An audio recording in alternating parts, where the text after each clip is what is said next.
So the crazy BOE saga continues because just when we thought they would never get to produce any new iPhone displays ever again, Apple is actually once again considering them for the iPhone 14, so let's delve into it. Now, in case you're out of the loop, BOE is a relatively new Chinese display manufacturer that's been eager to get on Apple's good books and produce new iPhone displays. And to be honest, there is an incentive for Apple too, because OLED displays from veteran suppliers like Samsung and LG are very expensive, and Apple obviously wants to maximize their profit margins, so going with BOE would be tempting because they would make much cheaper displays. However, there is an issue, and that is the fact BOE kinda sucks when it comes to making displays, and they have repeatedly failed Apple's verification test. But just when they finally managed to pass this test and get to produce iPhone 13 displays a few months after release,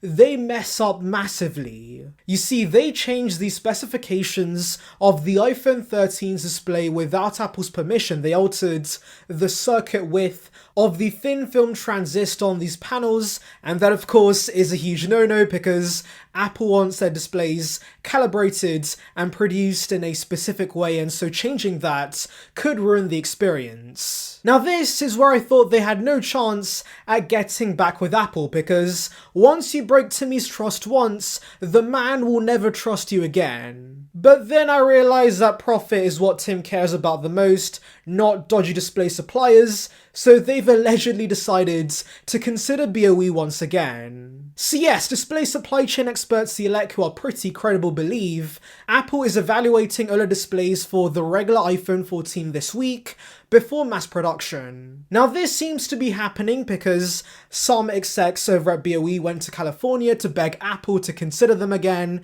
and so yes, as originally planned, it seems Apple could be letting these guys produce the panels for the base 6.1-inch iPhone. And apparently they have already begun producing iPhone 13 displays again, so I do think there's a very strong chance these guys are back in the supply chain, and the elect predicts they could be initially producing 5 million units for the 14, which isn't a lot to be honest, but Apple of course is not going to trust these guys completely just yet. Oh, and by the way, mass production for the iPhone 14 series should begin between July and August, though BOE does seem to be a little behind schedule compared to Samsung and LG. Anyways, as long as BOE never messes with the display structure again, I'm down for this. Because as I said, BOE is a lot cheaper than other manufacturers, and so that could result in two big things for us. Number one, Apple could pass on the savings with lower prices, which I would love to see, but of course, number two, LG and Samsung will be forced to compete with BOE's prices and lower theirs too, so again, those savings could be passed on to us. And yes, I would love to see a price cut with the regular 14 because I do want to take a moment to discuss how hard of a sell the iPhone 14 is going to be. Because if you compare the iPhone 14 to the 13 so far, there really isn't much of a reason to upgrade.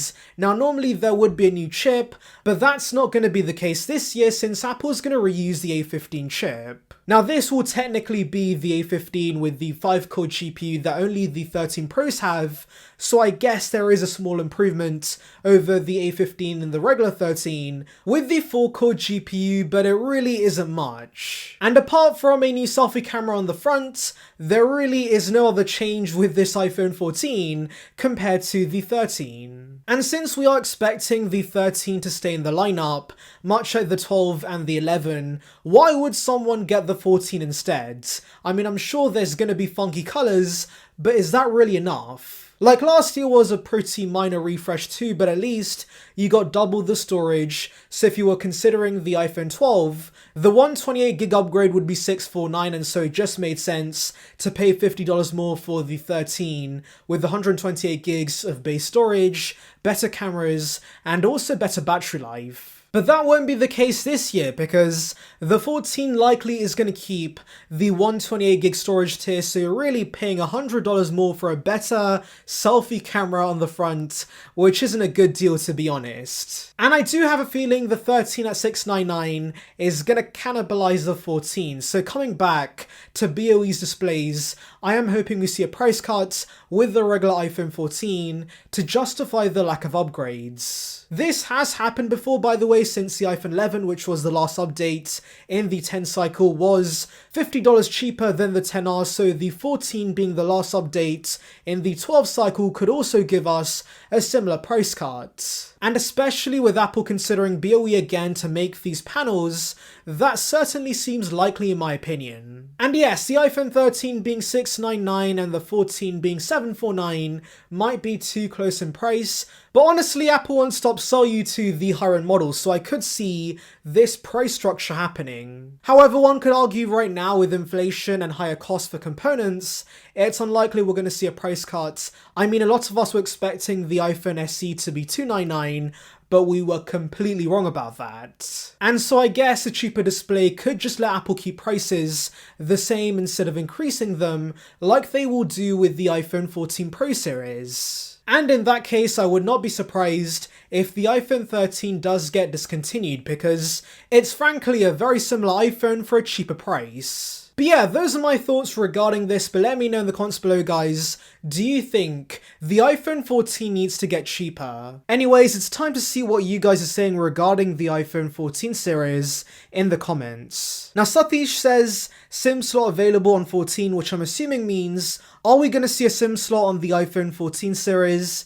And yeah, I do think we are, because as far as I know, those early reports about no SIM card slots with the iPhone 14 series are likely bogus, because the market is not ready for eSIM only iPhones, and unlike Apple removing the headphone jack or the charger in the box, this can't be rushed because, for example, let's say your country has no eSIM support and Apple launches these iPhones with no physical SIM card slots, then you're kind of screwed, because the whole point of a phone is to be able to connect you to the internet even when you're outside without Wi-Fi, so not having that on the iPhone would not be great. And so yes, till eSIM adoption is strong and is available across various countries and various networks, I don't see Apple transitioning to this standard. However, much like millimeter wave is exclusive to the US models, I would not be surprised if the US versions of the 14 or 15 series are the first to lose a SIM card slot. In fact, I believe the initial report did tell us carriers are preparing to have iPhones that are eSIM ready out of the box for their customers, and so clearly US iPhones are going to be losing the SIM card slots relatively soon. Anyways, that's it for the comments, guys, but let me know your thoughts regarding this report in the comments below. Anyways, that's about it. Thank you for watching. Make sure to like and subscribe. Check out the video in the card above on details regarding the iPad 10, and on that note, see ya peeps.